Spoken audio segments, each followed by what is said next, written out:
Bom dia para quem é de bom dia, boa noite para quem é de boa noite, 93 para quem é de 93 e paz profunda para quem é de paz profunda. Hoje o Boteco Mayhem, o Boteco Illuminati, está aqui para falar de um assunto que todo mundo gosta, tarô. Mas não é qualquer assunto sobre tarô, é o tarô no uso do autoconhecimento, daquele que você vai utilizar para se conhecer um pouco melhor e, quem sabe, se transformar num grande magista. Antes de apresentarmos a nossa convidada de hoje, vamos à banca do Projeto Mayhem. Ele, Rodrigo Ludarque. Salve, pessoal! Hoje a gente vai evoluir um pouco aqui. Nosso alquimista do Morte Súbita, aquele que traz a escuridão para a luz, Thiago Tamussalski. Boa noite, galera. Vamos transmutar essa bagaça hoje. E para falar sobre o ocultismo, ninguém melhor do que ele, Frater Goya. Boa noite, pessoal. Todo mundo tranquilo por aí? Estamos nós prontos para derrubar todas as estruturas. Do outro lado do mundo, protegido pelos anjos enoquianos, Robson Belli. Salve, pessoal. Hoje eu quero saber se Tzad é estrela ou não. Ele, a voz do Projeto Mayhem, Ivan de Aragão. 93, paz profunda, boa noite a todos. É isso aí, hoje um tema muito legal, um tema que nunca sai de moda, a porta de entrada de muita gente aí no esoterismo. Vamos nessa, vamos de tarô.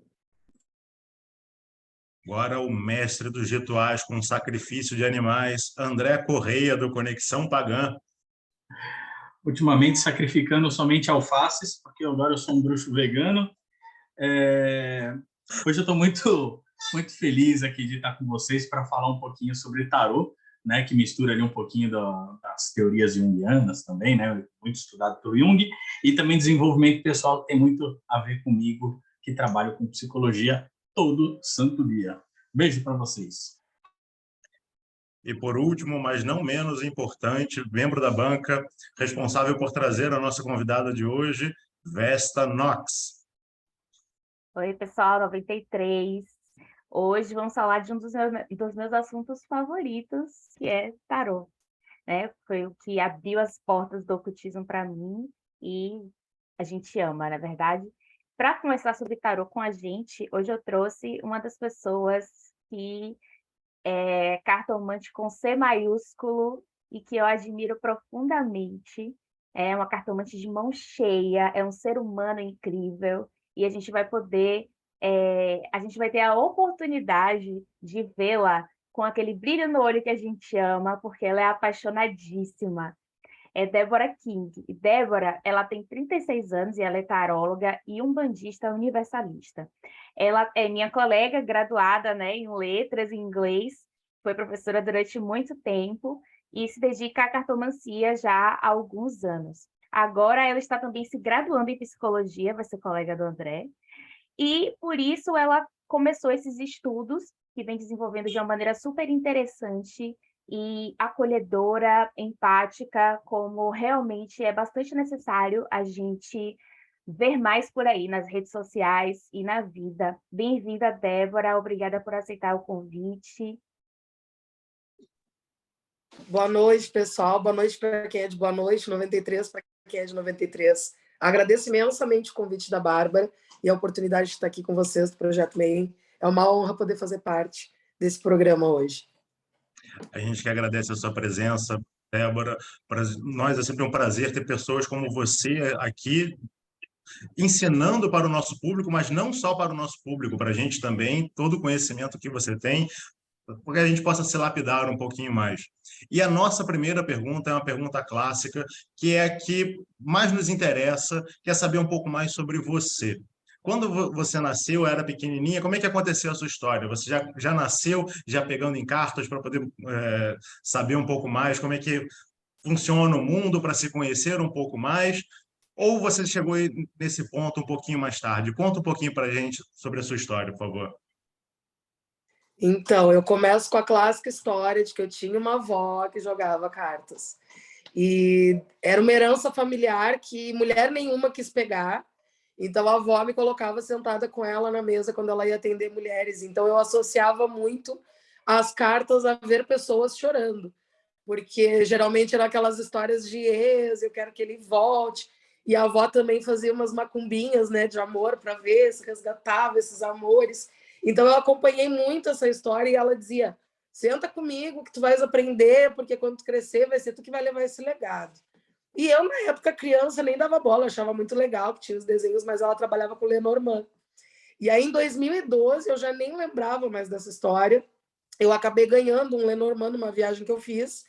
E quando eu abri a caixa, aquela memória veio com tudo, né? Então, foi um sistema que eu fiz questão de não me alfabetizar academicamente, fazer cursos, essas coisas, porque eu gosto muito dos erros de leitura que eu herdei da minha avó. É como aquele móvel, sabe? Que alguém chutou sem querer, o cantinho ficou machucado, mas tu lembra de uma história associada a isso?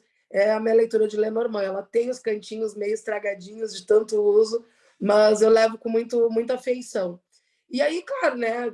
Comecei a jogar mais, era para as migas mesmo, né? As migas sofrendo de amor. Só que nisso eu estava muito curiosa pelo tarô, né? Eu queria entender o tarô, comecei a ler a respeito, mas eu não tinha baralho de tarô em casa. Eu fui comprar meu primeiro tarô em 2018 e foi quando a coisa começou a acontecer. Eu tinha um grupinho das amigas e ali as gurias pediam cartinha da semana, a gente fazia cartinha da semana e tudo mais. Em 2019 eu me endividei com a compra de um carro e acabei tendo que abrir o tarô de fato para as gurias, porque elas queriam que eu fizesse atendimentos pagos. Então eu comecei com o clássico pague o quanto puder. E assim viemos vindo. A ideia era ter o tarô funcionando mega em off, mega no bastidor, só naquele período que eu estava pagando o carro, né? E eu terminava o carro em fevereiro de 2020. Chegou fevereiro de 2020, acabou, beleza, vou atender até o final do mês, e nisso a pandemia começando na China, e a coisa reverberando aqui, o pessoal se angustiando. E eu, não, deu, já parei com o tarô, mas quando o mundo fecha, veio uma onda de gente me procurando, eu achando que o tarô já tinha acabado, né? Era só um pedaço da minha história, eu ainda tinha aqueles preconceitos de ai, mas a gente tem que respeitar a espiritualidade, né? E ficar cobrando, que coisa desonesta. No início eu tinha um monte de julgamento podre a respeito, né? E eu fui perdendo os filtros, e aquele grupinho de amigas começou a virar uma lista de transmissão para que, né, pessoas estranhas não acessassem os números umas das outras.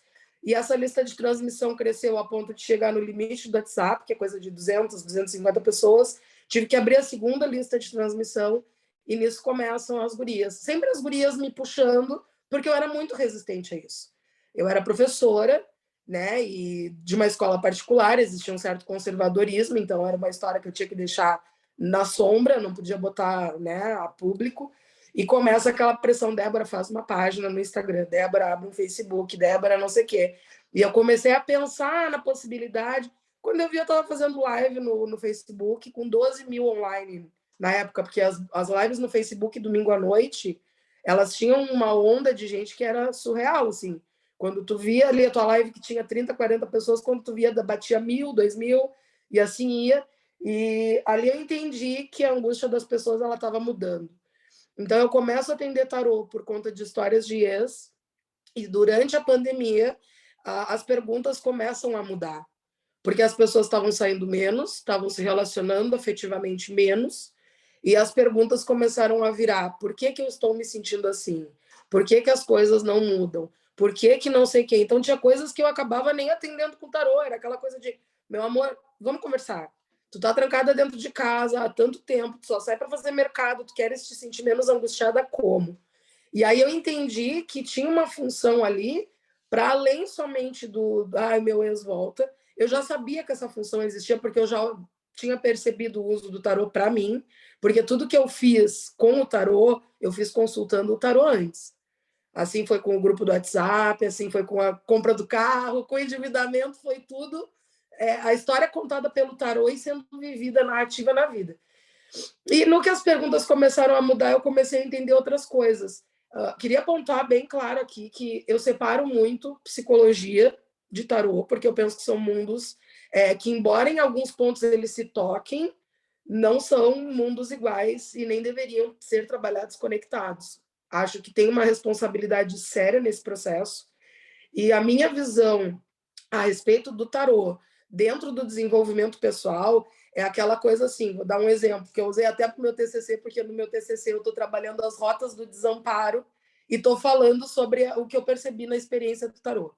A moça chegava toda semana, pagava uma pergunta avulsa e perguntava: por que eu não consigo ganhar pão? E aí eu dizia, não está no momento, tem que largar currículo, não sei o quê. E ela fez isso 2, 3 semanas perguntando do ganha-pão, ela usava esse termo. E aí, quando chega o meu ganha-pão, aí teve um dia que ela perguntou quando chegava, e eu perguntei para o tarô, o que está bloqueando ela de conseguir esse ganha-pão? Porque toda semana a mesma pergunta, eu já estava meio saturada, confesso. E aí o tarô me entregou, que ela não estava largando currículo, ela estava esperando um milagre que, sei lá, caísse do céu. E aí eu disse para ela, olha, guria, o que o tarô está me trazendo aqui é que tu não largou um currículo. Como é que vai chegar o ganha-pão que tu tanto está querendo? Será que tu realmente está ganhando esse ganha-pão? E ela ficou muito braba, me xingou na ocasião e sumiu, nunca mais apareceu. Meses depois ela volta dizendo, realmente, aquele dia eu fiquei braba porque tu me contrariou, mas eu percebi que eu precisava tomar uma atitude pela minha vida, porque se eu estava passando dificuldade financeira e tinha oportunidade para mim, e era só eu procurar, por que eu não procurava? E eu disse para ela, mas isso é uma questão interna tua que eu jamais vou poder tocar. É tu contigo, né? Então, o desenvolvimento pessoal que eu trago é nesse sentido prático, de o que está te bloqueando de chegar onde tu quer.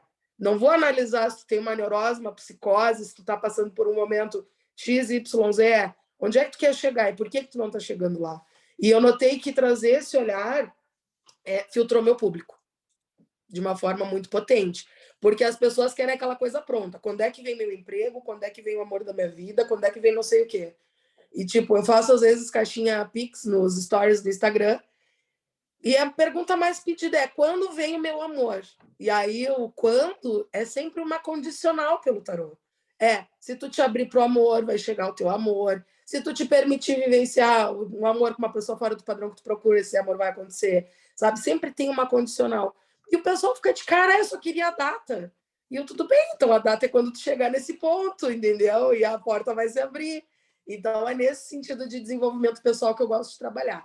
Eu sei que existem formas de trabalhar o tarô pela psicologia analítica junguiana, que são bem sensíveis e pontuais, como se trabalha com arte, como se trabalha com material de sonho, mas não é nessa abordagem que eu trabalho. Eu trabalho nessa coisa de vamos parar de perguntar o futuro, vamos meter a mão na massa e vamos fazer acontecer.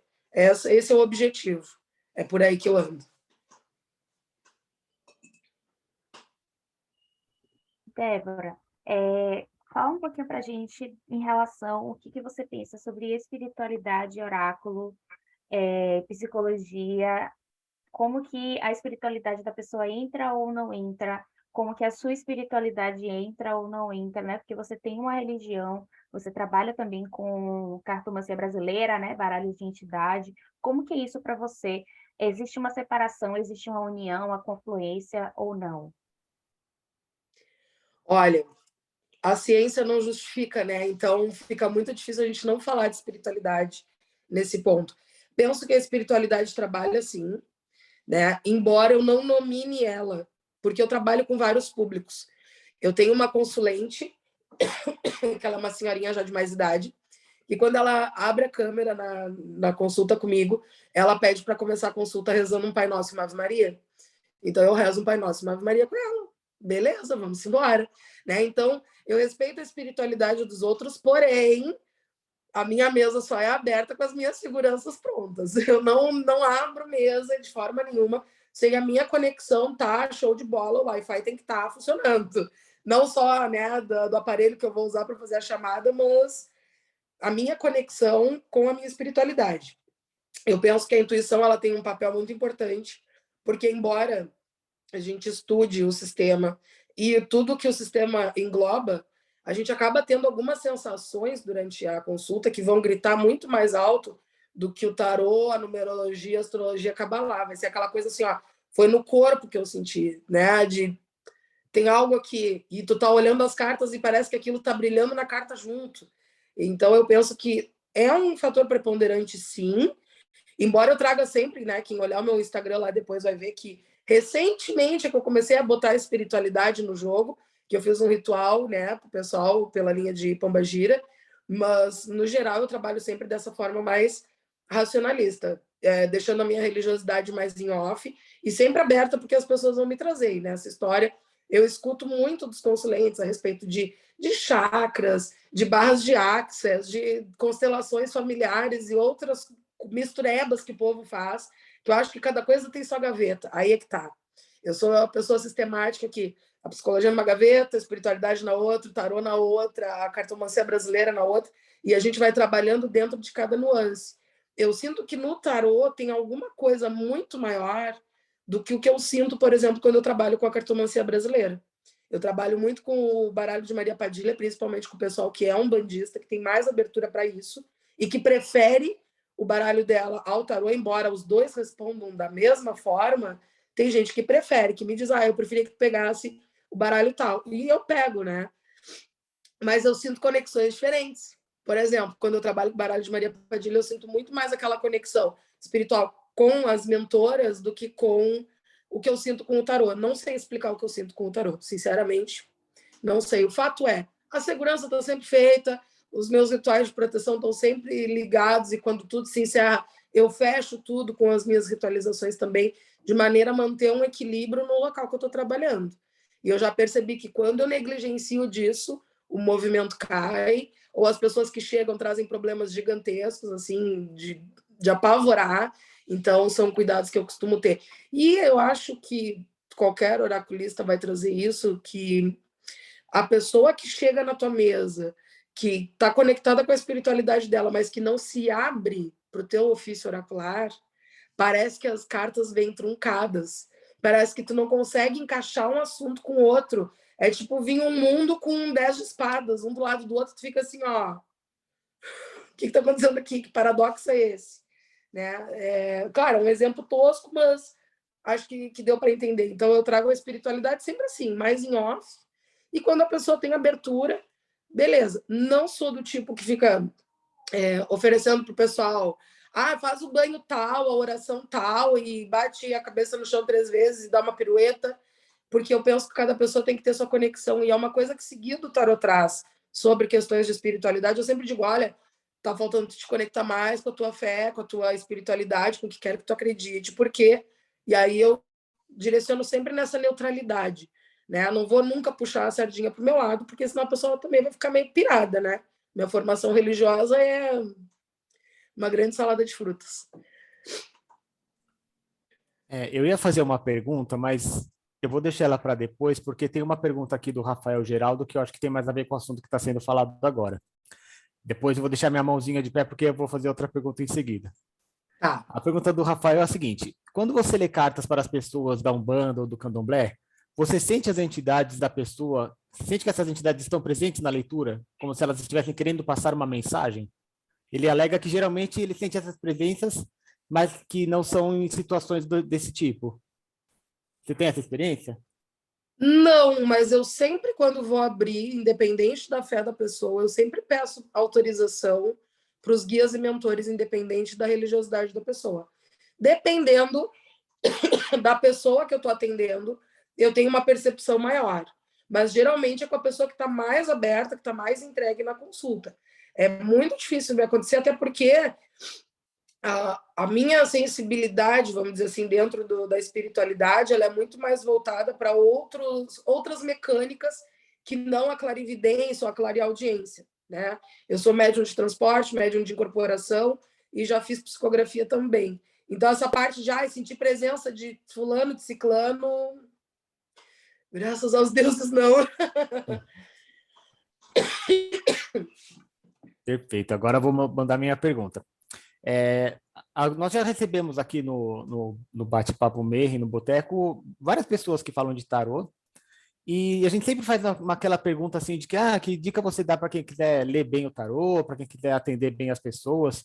Dessa vez eu vou fazer uma pergunta um pouco diferente, porque tem muita gente também que a gente assiste que consulta cartomantes. Então a minha pergunta é, focando nessa ideia de desenvolvimento pessoal, quais são as boas perguntas para a pessoa fazer?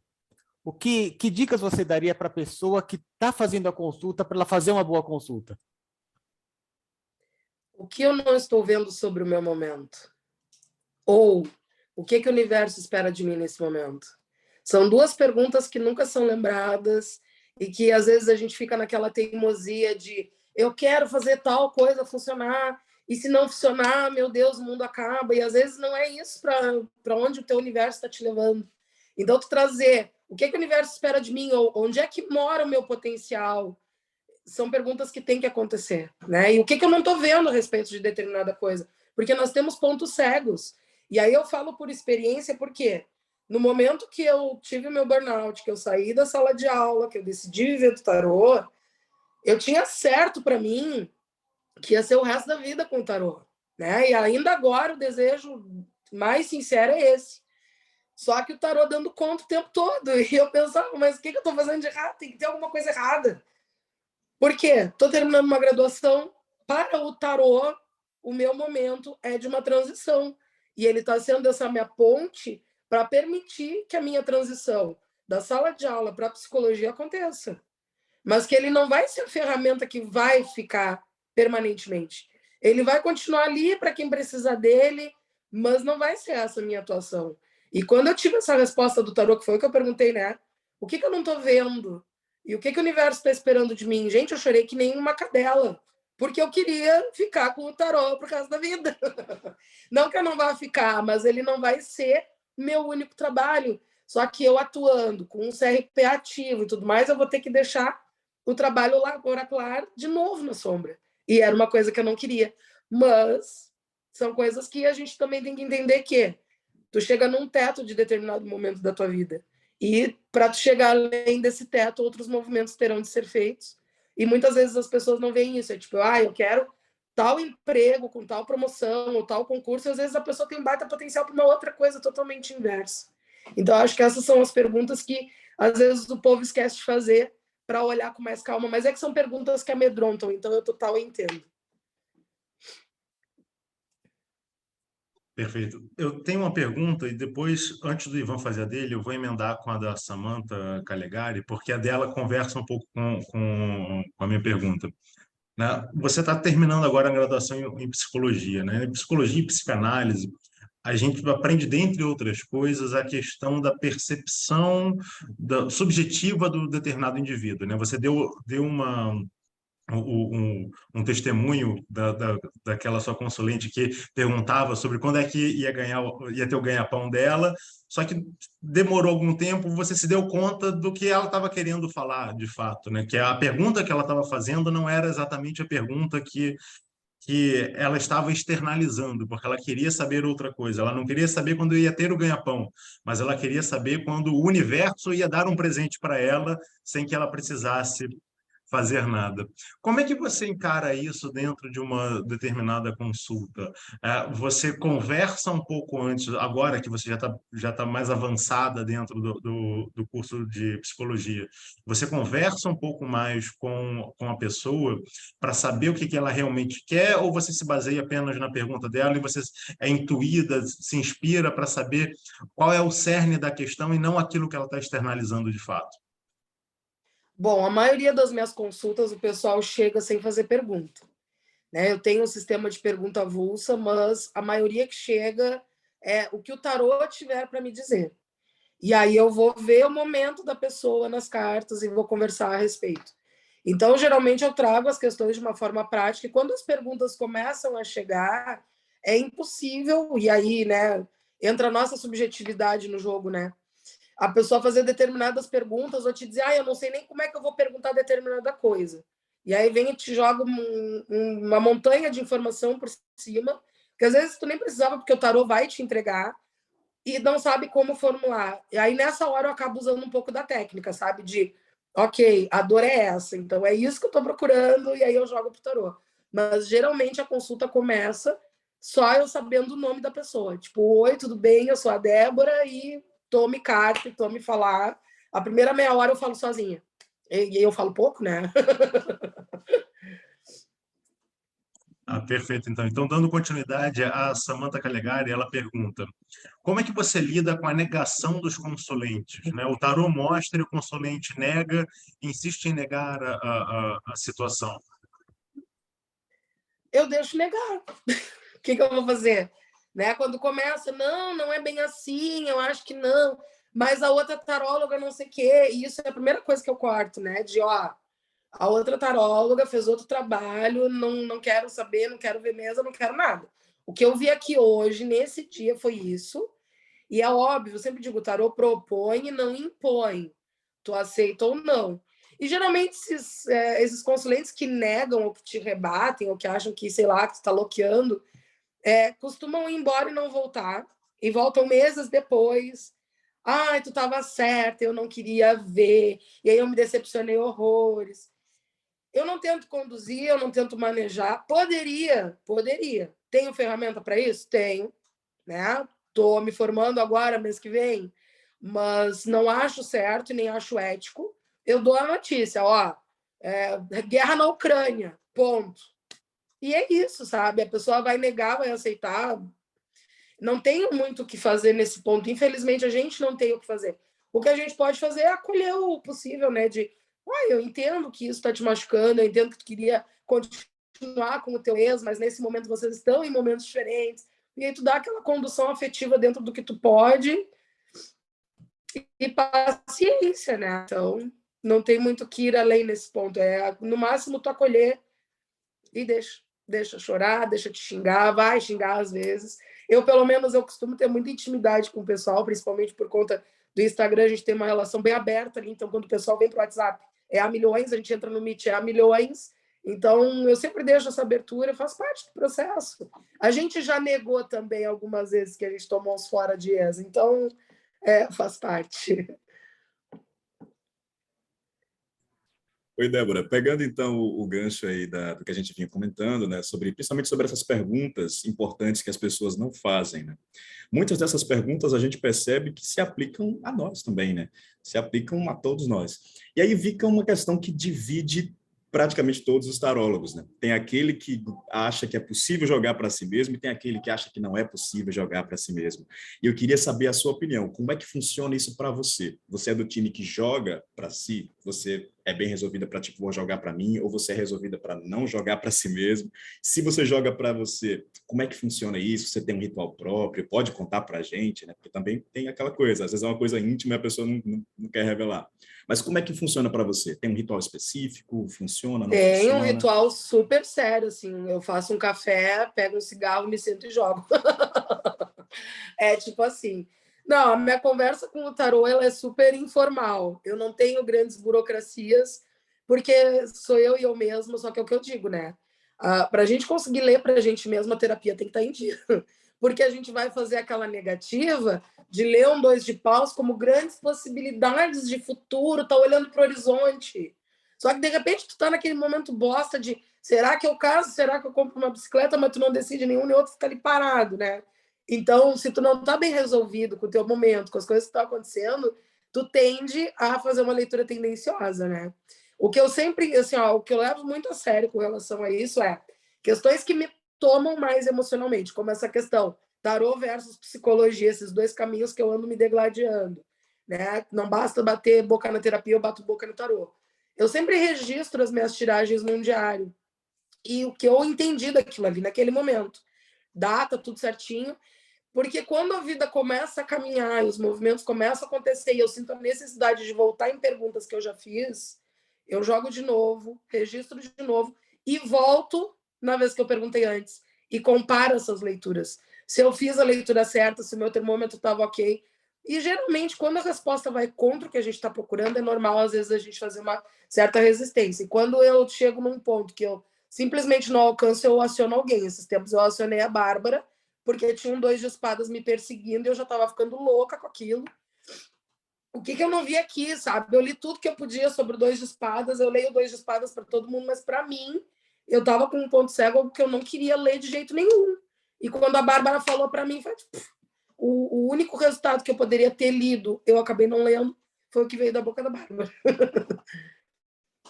Era uma coisa que eu acho interessante é que, mesmo quando a gente erra, a gente acaba colhendo uma experiência positiva, né? A gente começa a perceber que a gente está projetando aquela resposta errada por algum motivo, e isso acaba gerando um processo de autoconhecimento, né? Do mesmo jeito. Sim. Acaba sendo... Eu acho super importante a gente ter essa noção de o quanto eu estou envolvida emocionalmente com essa questão e o quanto eu estou aberta a todo tipo de resposta, que pode vir algo que eu não quero ler.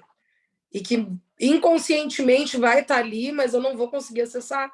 E aí eu vou ficar lendo coisas esperançosas e bonitas.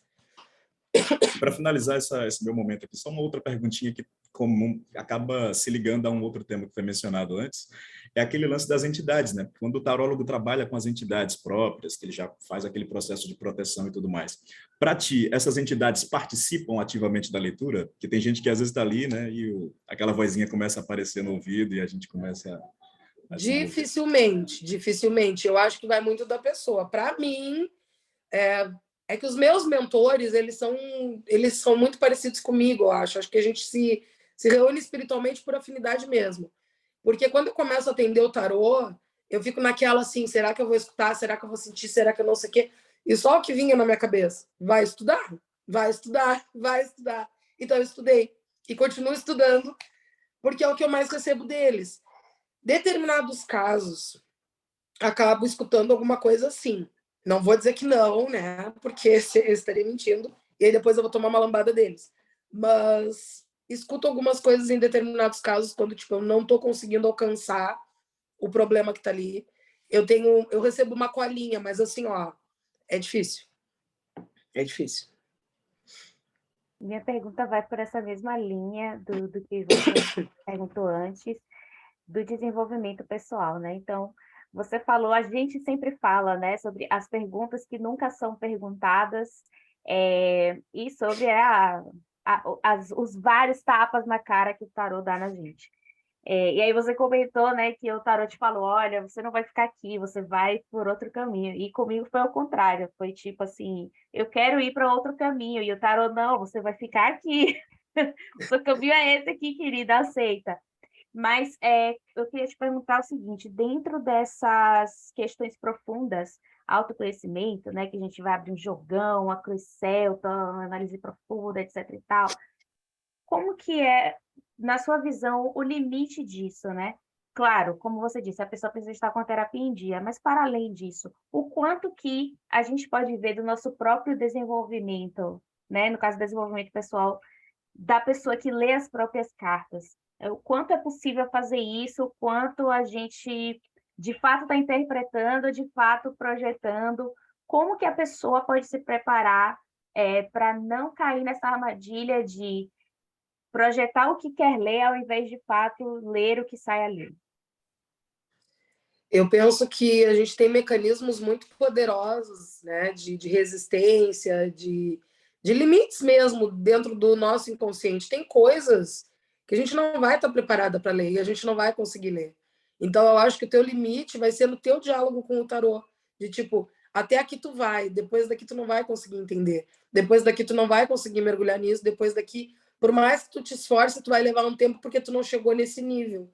E é aí onde eu bato muito, e aí peço desculpas aos colegas que possivelmente estejam escutando e trabalham com o famoso tarô terapêutico, porque eu penso que existe um limite muito importante nesse ponto, que muitas vezes, dentro de um tarô terapêutico, tu não necessariamente vai seguir o ritmo do teu consulente.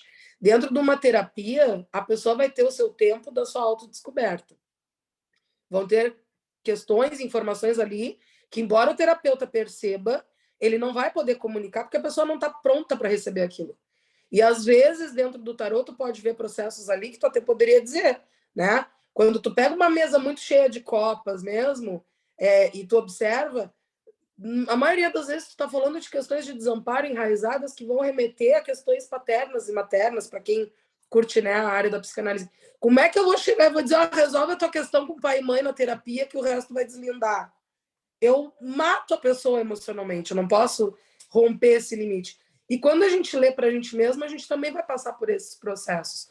Então, não é raro, dentro da tua conversa com o teu próprio baralho, às vezes tu ter momentos que tu vai te acordar para coisas tuas que vão ser um tapa na cara, que tu vai ficar... Quantas vezes eu parei nessa mesa assim, ó, olhando pro tarô, trincada, de meu Deus, como é que eu não me dei conta disso? E ter que digerir aquilo por dias, porque era algum processo meu que estava ali. E é óbvio, né? Já vai para a pauta da terapia da semana seguinte. Então, tem coisas, mas são coisas que tu vai acessar quando for tempo de acessar. E o mais louco é que tu fazendo diário, tu vai ter uma linearidade. Os arcanos que estão te batendo, eles se repetem, se repetem, se repetem, se repetem, até tu resolver aquilo ali. Então, nesse ponto de desenvolvimento humano, eu acho importante a gente também considerar isso. O que eu não estou vendo a respeito desse arcano, o que eu não estou vivendo a respeito desse arcano, para ele estar aqui de novo, me repetindo lições, me repetindo questionamentos que eu não estou conseguindo elaborar. Então, é bem sensível, bem delicado.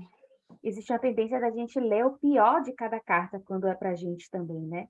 Então, tipo, às vezes não é uma tragédia que tá ali, mas a gente vai ler a tragédia, né? Então, eu acho que muito do desenvolvimento que vem do próprio cartomante lendo para si é esse entendimento, né? É esse filtro de tipo, estou envolvido demais com essa questão, não estou conseguindo interpretar corretamente, né? Então, é preciso se desenvolver nesse lugar de saber quando parar ou quando pedir para alguém ler para você, ou quando não abrir oráculo e respeitar que aquilo é só da terapia, né?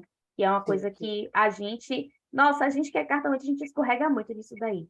Mas a gente tem a intenção, o importante é ter sempre a intenção, né? De lembrar quando a questão é só da terapia e quando a questão pode ser também do oráculo, né?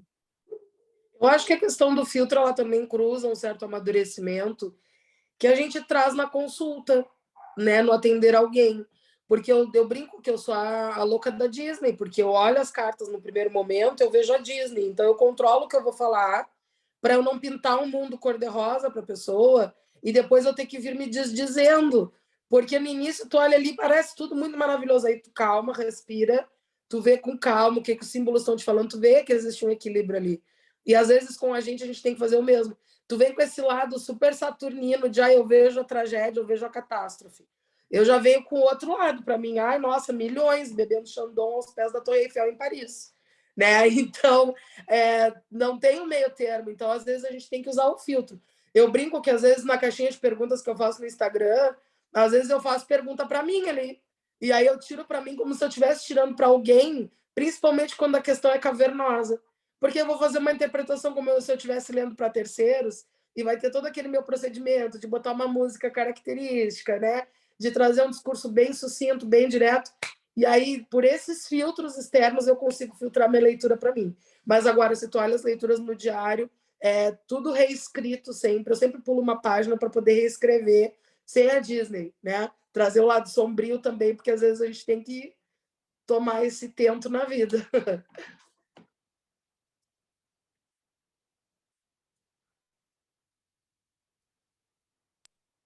Acho que sou eu.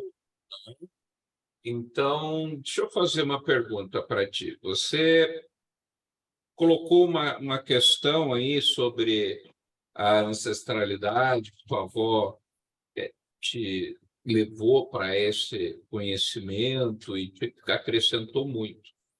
E, ao mesmo tempo, em algum momento, também comentaste que sentisse necessidade de estudar, né? Aí eu pergunto para ti, enquanto profissional e enquanto estudante, aonde os dois pontos se conversam? Aquilo que tua avó te ensinou e a necessidade de aprofundar esses conhecimentos. Isso é antagônico? Isso se soma? Como é que isso fica na tua realidade? Eu acho que isso constrói um passo além do que a minha avó fez. Tipo, ela me deu uma herança e eu fui além. Se houver outras gerações na família, eu espero que sigam progredindo no processo familiar. Eu penso que o estudo do tarô ele veio justamente porque eu estava de saco cheio. E com certeza eu vou tomar vários cancelamentos no Twitter, mas não estou nem aí. Eu estava de saco cheio da cartinha do dia no Instagram, sabe? Aquela previsão ridícula de Twitter, aquela coisa assim, ó, calhorda, sem vergonha, de resolva a sua vida com uma mesa de tarô. Cara, pelo amor de Deus, vocês não têm vergonha na cara de vender uma merda dessa. Não sei nem se pode falar palavrão, se a plataforma autoriza, mas enfim, é um troço que me indignava e eu pensava, eu não acredito nisso, não é assim. E, ao mesmo tempo, aquelas mulheres que choravam na mesa da avó se remontavam na minha mesa chorando, online.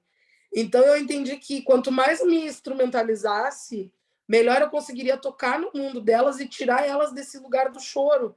Porque tu queres uma coisa que me deixa louca, ver gente chorando pelo que não precisa.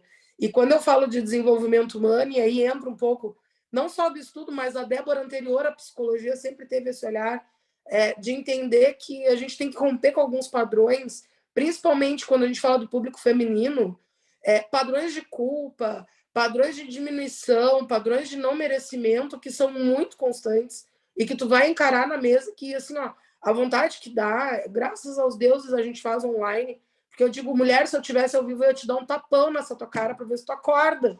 E eu digo isso dando risada e elas acham super engraçado, mas porque tem coisas, por exemplo, esses tempos eu atendi uma mulher terminando o PhD no exterior, com uma oportunidade de trabalho absurdamente incrível na área dela, onde ela se ralou estudando que nem um bicho, sabe, de passar fome no exterior para dar conta desse título.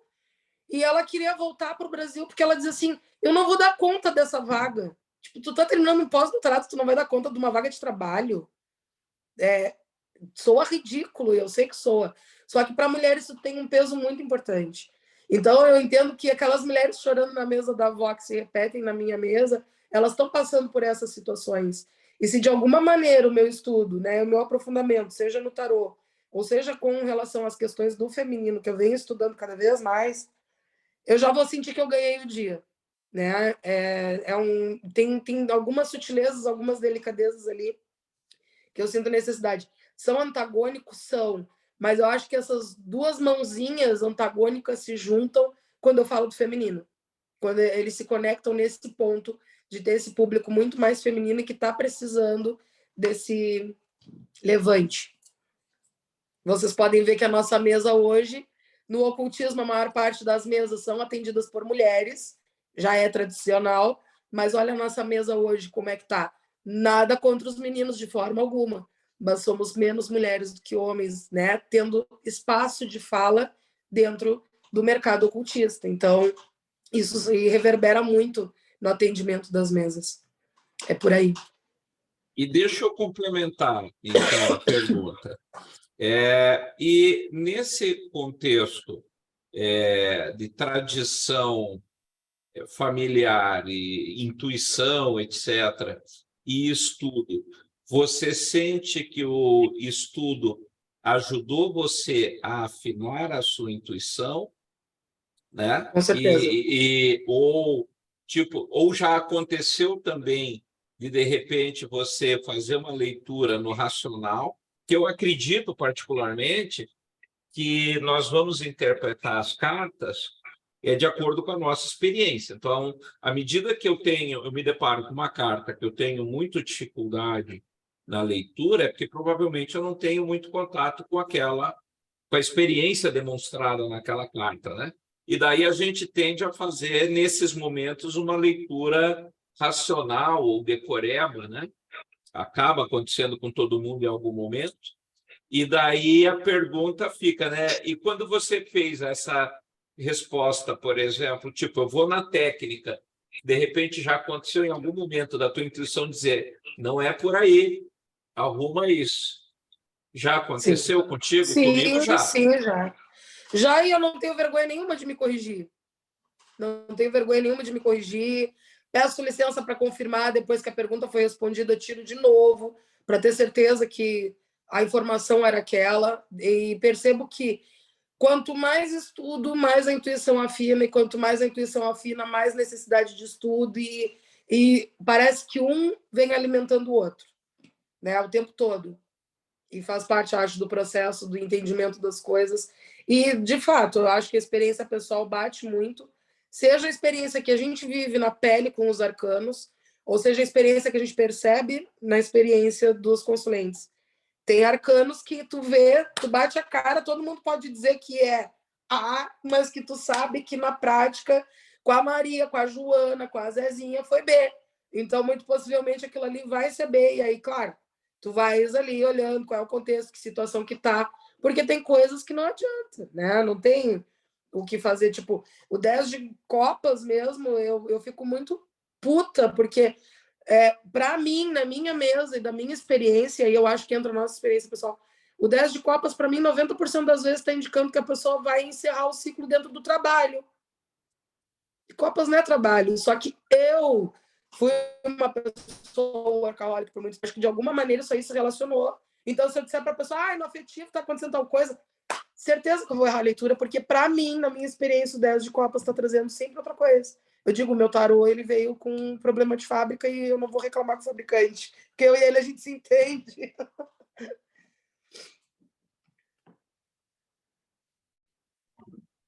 Perfeito. A minha pergunta, você de certa forma passou por ela quando respondeu a Bárbara e o Goya também, mas só para trazer um pouco melhor isso, é que nós somos pelo menos da forma com que eu compreendo a existência, nós somos um ser uno, mas a gente se manifesta de maneira plural, né? A gente tem uma série de camadas, a gente tem uma série de questões que todas elas se entrelaçam, mas que muitas das vezes a gente as coloca em pano de fundo de acordo com a situação que a gente está vivendo e de acordo com o atributo que a gente precisa manifestar naquele momento.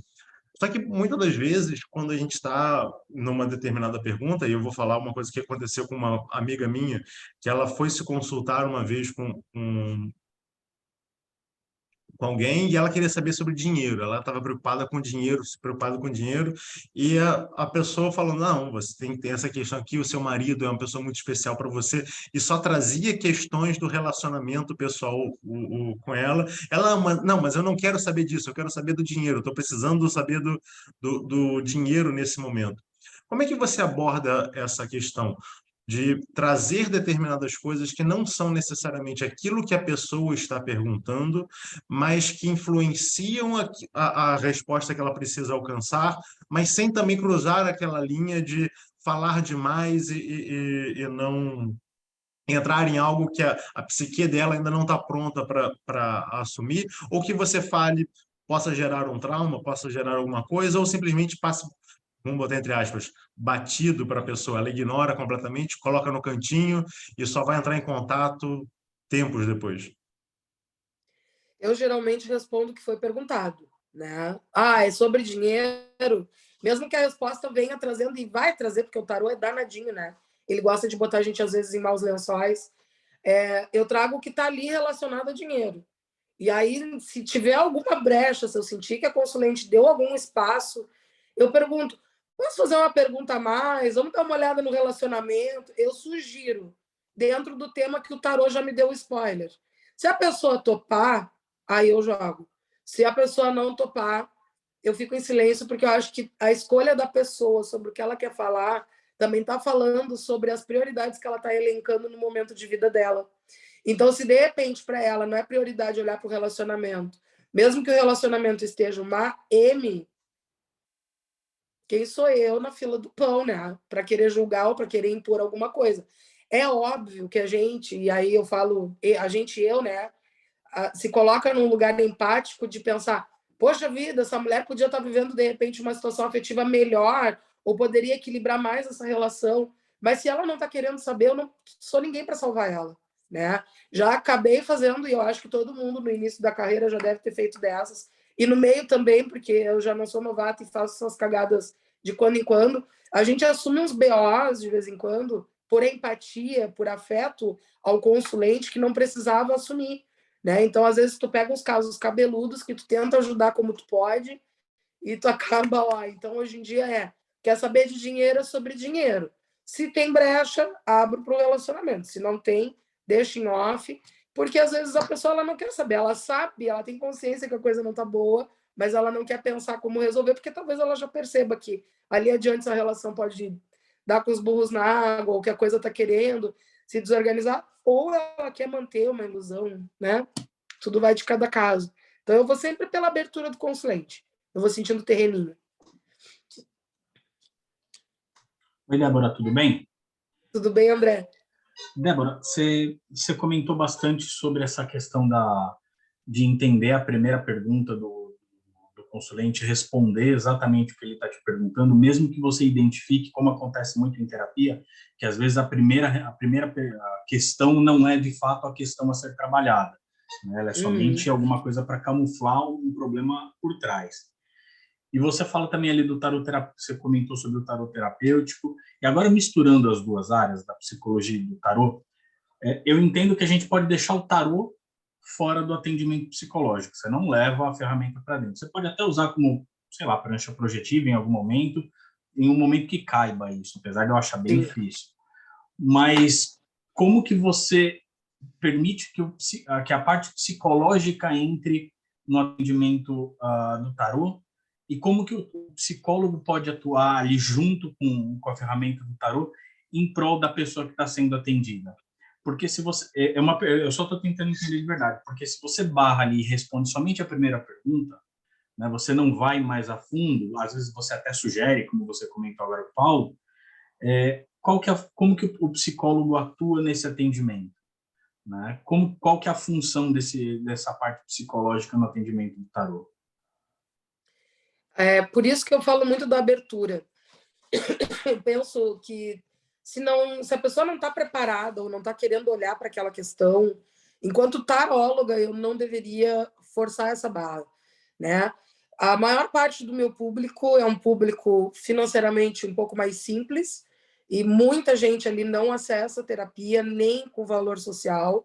Então, eu penso que, às vezes, a gente revirar algumas gavetas pode ser mais prejuízo do que ganho.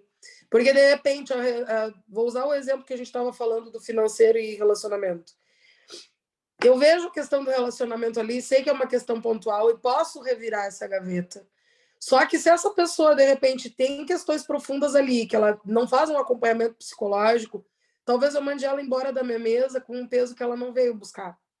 Então, é nesse ponto que eu tento trabalhar dentro do limite da pessoa. Porque se quando a gente dá uma resposta, que às vezes é simples, dias depois a pessoa te procura porque ela não lembra, né? Do 100% que tu falou, ela lembrou ali de 50%, tu imagina se tu entra numa questão mais profunda, como é uma questão que envolve emocional, principalmente relacionamento, porque vai bater em cernes importantes da questão. Embora eu entenda que muitas vezes tem problemas que seriam resolvidos de maneira muito mais fácil se a gente pudesse pegar já direto da raiz e tirar, né? Que nem erva daninha. Se tu tirar da raiz, dificilmente ela nasce de novo. Só que aí eu sempre fico naquilo assim, quanto tempo eu tenho aqui com essa pessoa e o quanto eu posso ser útil nesse ponto? Se eu vejo que eu consigo dar algum direcionamento, é óbvio que eu me jogo. Mas na maioria das vezes as questões elas são muito enraizadas e aí o meu medo de fazer uma cagada emocional é muito maior. Eu acho que aí seria contra a minha ética pessoal, sabe? A coisa que eu mais primo no meu atendimento é que a pessoa saia do meu atendimento melhor do que ela chegou.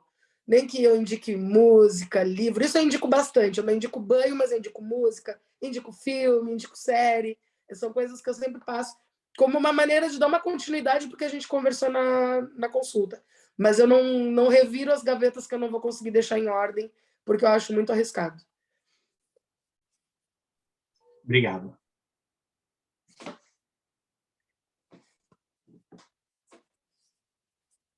Eu acho que é o Robson. É o Robson Belli. Sou eu? Bom, minha internet está bem instável. Eu vou fazer a pergunta rapidinho, porque eu realmente gostaria de saber. Eu gostaria de saber se você faz mesa real com Lenormand. E outra questão, se você tem algum tipo de layout dentro do uso do tarot que te faz algo similar à mesa real, para você falar meia hora para o consulente sem ele perguntar nada, fazendo uso da ferramenta do tarot. Daí, então. Mesa real. Peraí, interferindo aqui na pergunta, aproveita e explica para a gente o que é a mesa real também. Uso a mesa real no Lenormand, mas é muito difícil atender com o Lenormand. A mesa real é a mesa que a gente abre com todo o baralho, né? E que tu vai relacionar cada casa original com as cartas que caíram no momento que tu fez a mesa. Mas é muito difícil atender com o Lenormand. O Lenormand foi só a porta de entrada, né? O pessoal raramente me pede Lenormand.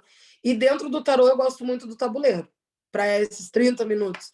Mas vou dizer que, assim, ó, às vezes eu sinto vontade de abrir a Cruz Celta na arrancada da consulta, e a Cruz Celta ela tem muita informação, e tu vai falar por muito tempo, então, às vezes, o tabuleiro, tu fala a hora inteira, e a Cruz Celta tu fala tranquilamente 25, 30 minutos, e eu que falo para um caramba, e tô falando, e tô lembrando de música, e tô cantando, tô falando de poesia, então é meio caótico ser atendido por mim, mas é que eu sempre tento trazer de uma forma mais ilustrativa para a pessoa, até para que ela não esqueça do que ela ouviu. A minha grande preocupação, desculpa, sou canceriana, é a memória. O que tu leva dessa consulta? É só que a consulta foi legal? É só que o teu crush gosta de ti? Ou todas as questões que a gente conversou vão ser bem lembradas? Então, eu sempre tento muito essas imagens mentais. Então, geralmente, layout é Lenormand, quando tem mesa real e jogos mais simples. Geralmente, eu faço um jogo que eu aprendi com a avó, de 9 cartas e mais 2 de canto. E dentro do tarô, ou a Cruz Celta ou o tabuleiro. Geralmente, o pessoal acaba indo na Cruz Celta, porque é o que me apita na hora ali. Abre a Cruz Celta, porque tem coisa para revirar ali, mesmo que não seja tabuleiro. E aí vem, né? Agora, se a pessoa não sabe mesmo o que ela está procurando, eu vou de tabuleiro, porque aí o tabuleiro encerra o assunto, sabe?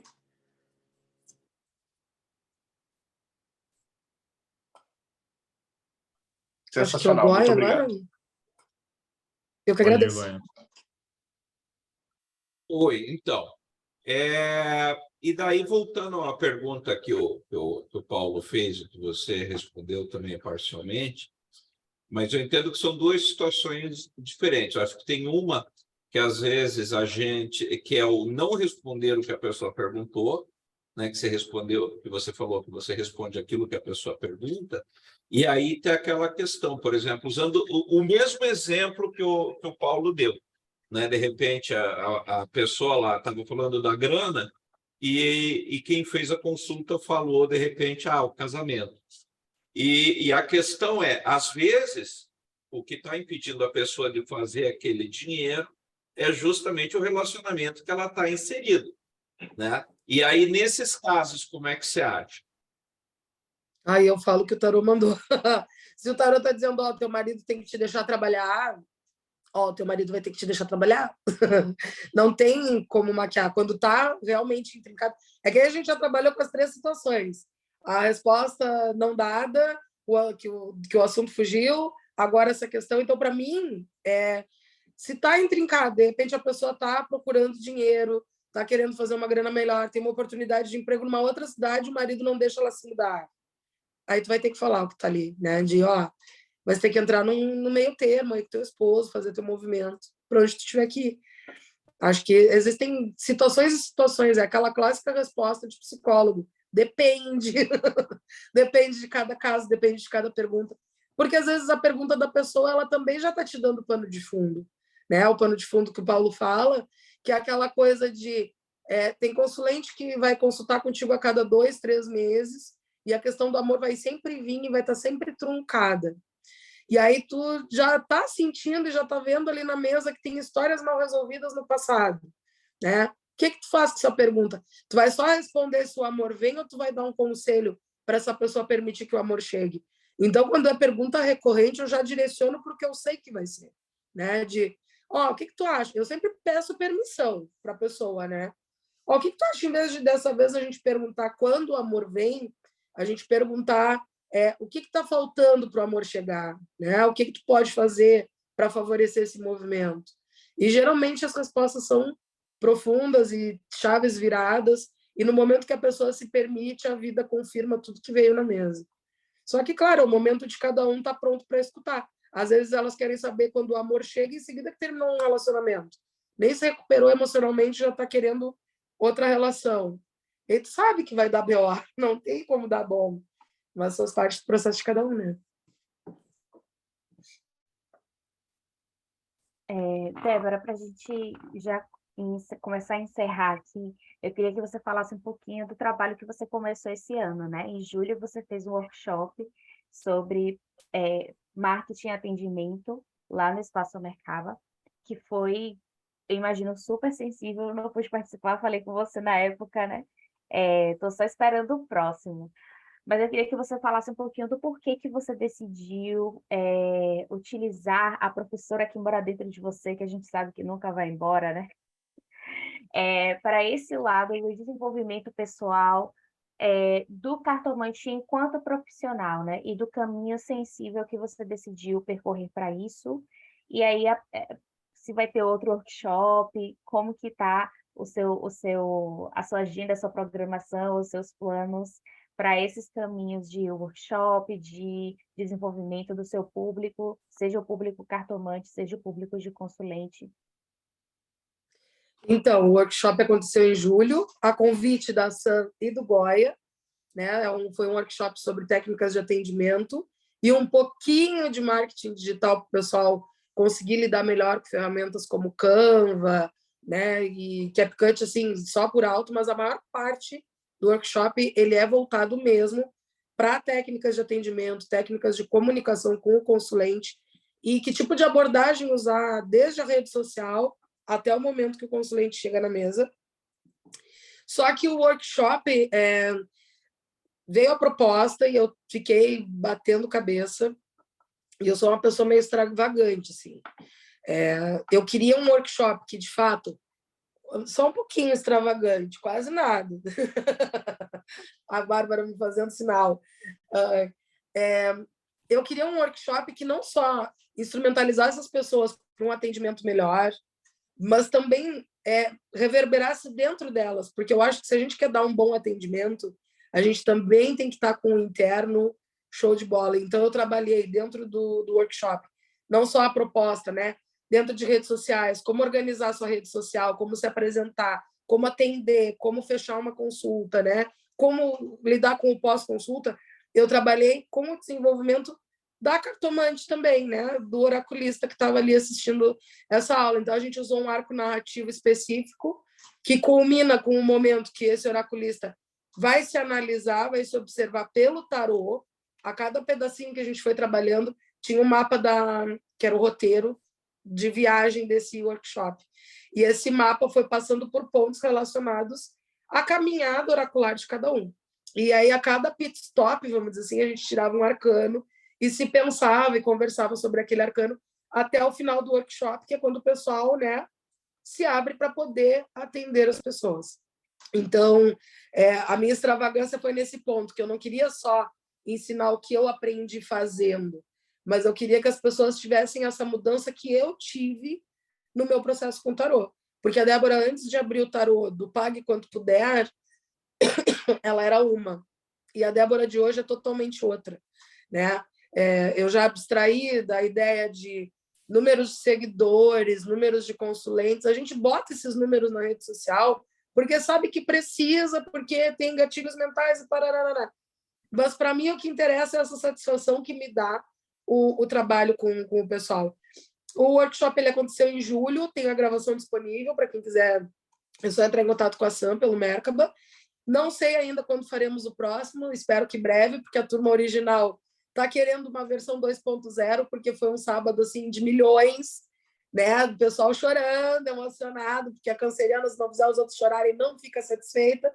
E foi transformador para quem estava no processo, sabe? Porque a minha ideia era, vamos parar com essa palhaçada de marketing digital, de oraculista, de por que o tarô é muito legal? Aí tu tem um carrossel, sabe? Ou aqueles reels de concentre-se, vou tirar uma cartinha para você.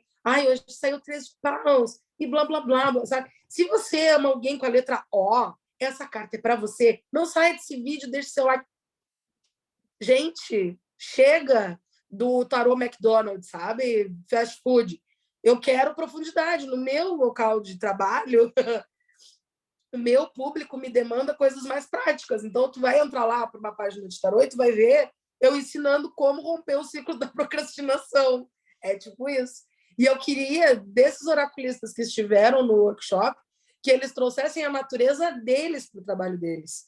Se tu te relaciona com cinema, cara, usa o cinema com o teu tarô, isso é a coisa mais massa que tem. Tu gosta de música, faz do teu jeito. Sai dessa forminha quadradinha que tá todo mundo fazendo igual. Tu vai olhar um patrocinado de gente vendendo consulta de tarô, dá vontade de enfiar os dedinhos lá e se abrir do avesso, né? Porque é tudo igual, com umas promessas nada a ver, não agregam. Então, tu entra em perfis, por exemplo, da Bárbara, que a Bárbara é tri contra o sistema. Então, tu chega lá, tu tem textos imensos que vão super agregar, tu tem um layout caprichosíssimo, assim, ó, que tá a Bárbara lá, tu olha para aquilo, tu sabe, opa, isso aqui é da Bárbara, tu não precisa nem ver de quem é o usuário, é único. Então, o meu foco no workshop era esse. E se tiver o 2.0, vai vir ainda mais potente, dando mais sacolejo nos oraculistas que tiverem lá. É por aí. Cadique em Espaço Mercado, a gente quer ano que vem o workshop de novo da Débora, porque eu quero fazer ao vivo. Por favor, obrigada, de nada. A Santa aí hoje, eu convidei ela para vir com a gente. E enquanto a gente espera o Espaço Merkabah fazer o workshop 2.0, vem a pergunta mais importante. Como é que a gente te encontra, Débora? Onde é que a galera consegue entrar em contato com você, ver o seu trabalho, fazer consulta com você? Redes sociais, @Débora Kim no Instagram, no TikTok, todos os lugares. Procurem por Débora Kim, eu vou estar lá. Se não encontrar Débora Kim, Princesa Tarô, que era o antigo usuário, antes de eu dar nome e aparecer de fato na rede social. Estou sempre por lá. Nesse momento, a rede social está meio pausada, porque eu estou terminando meu TCC, então não está dando tempo de produzir conteúdo, mas eu estou sempre lá pelos stories jogando papo furado, porque lá é um grande boteco, é uma grande comunidade, é um perfil bem diferente de cartomancia. São todos bem-vindos, é só chegar. E lá tem todos os meus links para WhatsApp, para conversa direto comigo, para agendar. Fiquem à vontade. Perfeito. De qualquer forma, aqui embaixo na descrição vai ter esses links para quem estiver assistindo esse programa agora no YouTube, porque caso você não saiba, esse programa ele é gravado para quem faz parte do Projeto Mayhem, quem colabora. E vamos convidar um pouco o Rodrigo para poder falar um pouco sobre o Projeto Mayhem. O Projeto Mayhem, quando você se inscreve lá no catarse.me/TDC, você vai receber essa revista. É uma maneira assim bem raiz de ler os conteúdos interessantes que você vai ter por aqui, feito por um pessoal bem interessante e inteligente. E aí você vai poder curtir de uma forma assim singela a revista, o conteúdo, e você vai fazer parte de vários grupos do Telegram que tem um pessoal bem bacana que não para nunca. Se você parar como eu, você vai se assustar. De repente tem 1000 comentários lá e você não vai ver o que está acontecendo. Você vai direto para o último e ver o que está acontecendo.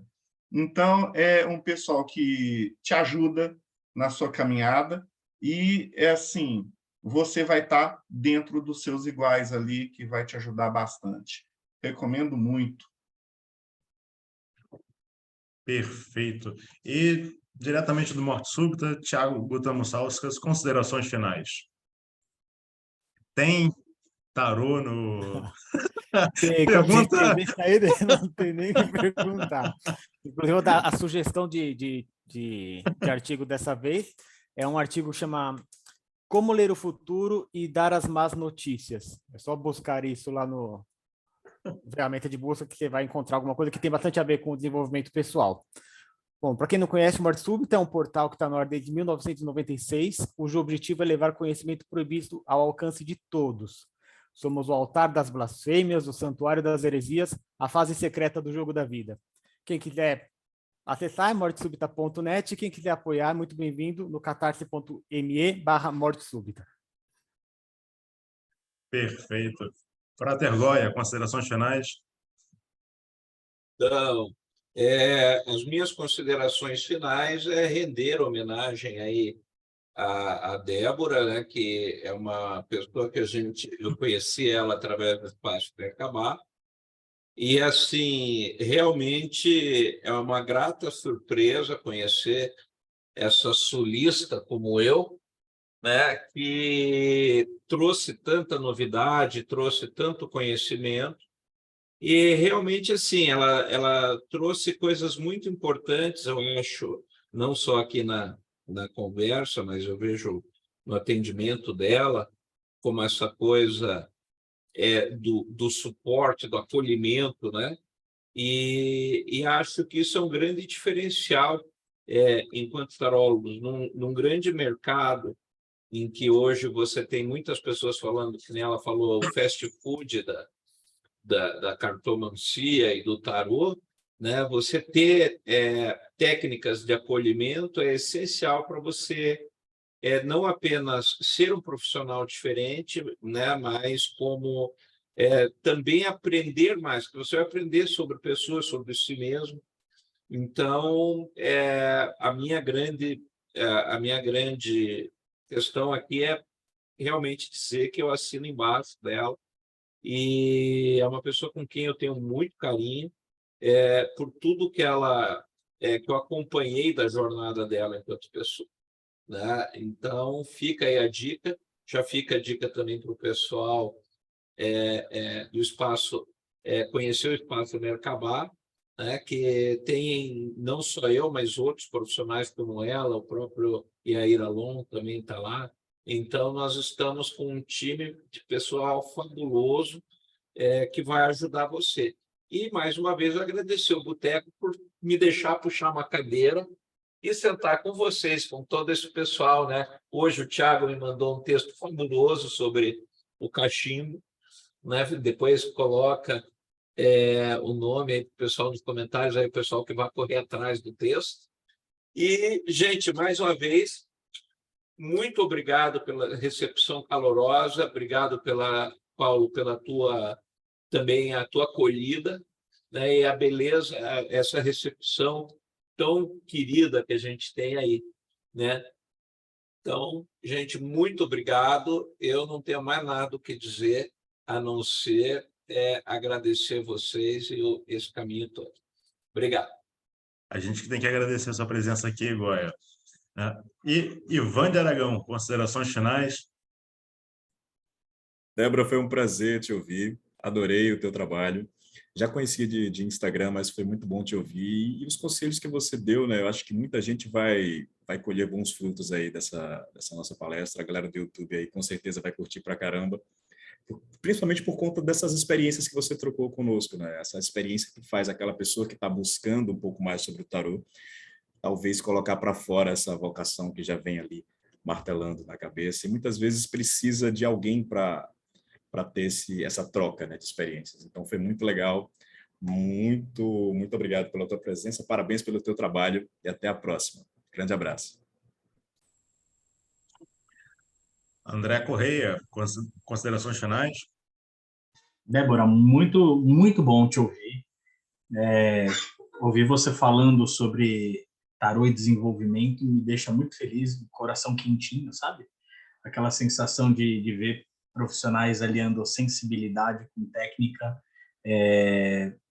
dá uma sensação muito boa de ver essa linha de frente ficando cada vez mais competente, assim, sabe? Como você disse, sai do fast food e vai para aquele negócio mais encorpado, mais cheio de substância. Muito feliz mesmo de ouvir você falando.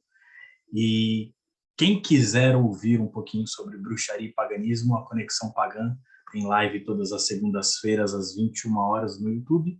E você encontra a gente também no Instagram, @Conexão Pagã, a gente está lá. Se precisar de alguma ajuda, chama lá. Se precisar xingar alguém, a Vanessa está lá também para ouvir todo mundo. Tá bom? Beijo para vocês. Perfeito. Robson Belli, considerações finais? Bom, eu estou muito interessado em assistir agora essa gravação que tem aí desse seminário. Na época eu não pude participar porque tinha outro compromisso, mas realmente eu vi a propaganda na época e eu falei, poxa, isso seria legal para agregar na minha profissão. Sou tarólogo aqui no Japão também, trabalho profissionalmente com isso. E é muito interessante ver essa questão do acolhimento e todo esse trabalho que você está fazendo, Débora. Parabéns, tá? É muito interessante mesmo, ajuda muito, porque a gente vê muito curso vagabundo de tarô por aí e a gente não vê gente ensinando um conteúdo que seja realmente interessante para os profissionais, para além do que é a interpretação das cartas, sabe? Então, parabéns mesmo por isso. E, bom, agora eu vou fazer o meu jabá, né? Se você está interessado em conhecer um pouco mais sobre anjos enoquianos, acesse enoquiano.com.br. Agora, se sua vibe é muito mais magia salomônica, demônios e coisas do gênero, vá para lemegeton.com.br e você também vai ter acesso a satanices grátis. Então, muito obrigado a todos. E o que eu posso dizer, live sensacional. Muito obrigado, Frater Goya, pela presença também. E sayonara.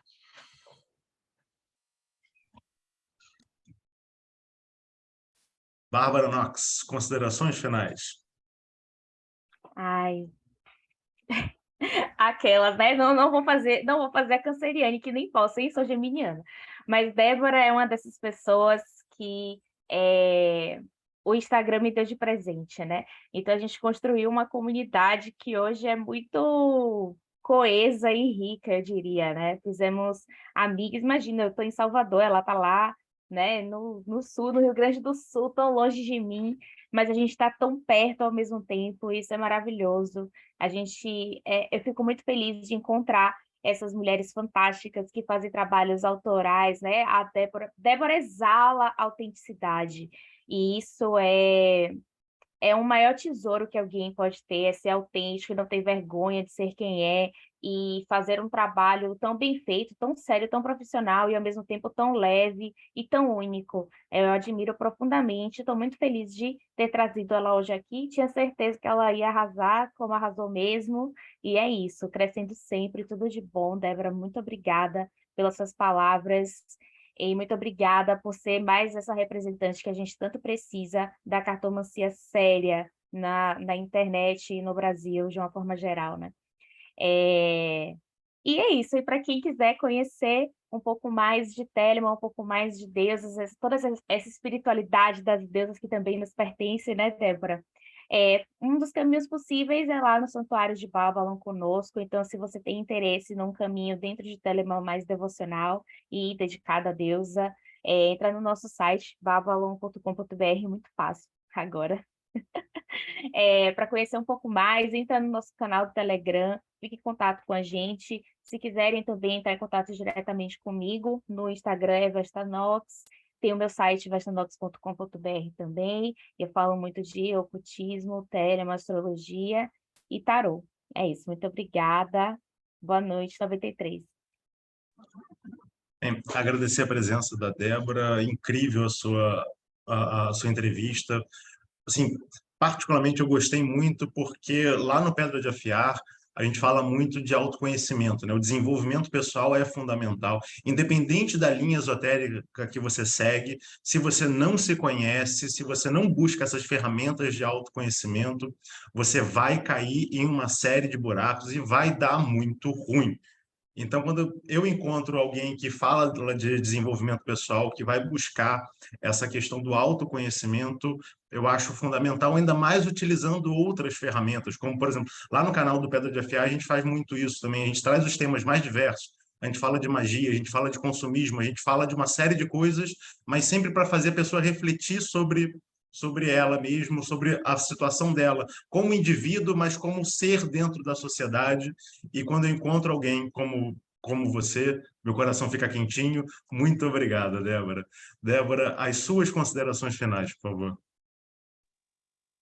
Eu que agradeço horrores a oportunidade de estar aqui, de ter voz a respeito das coisas que eu acredito.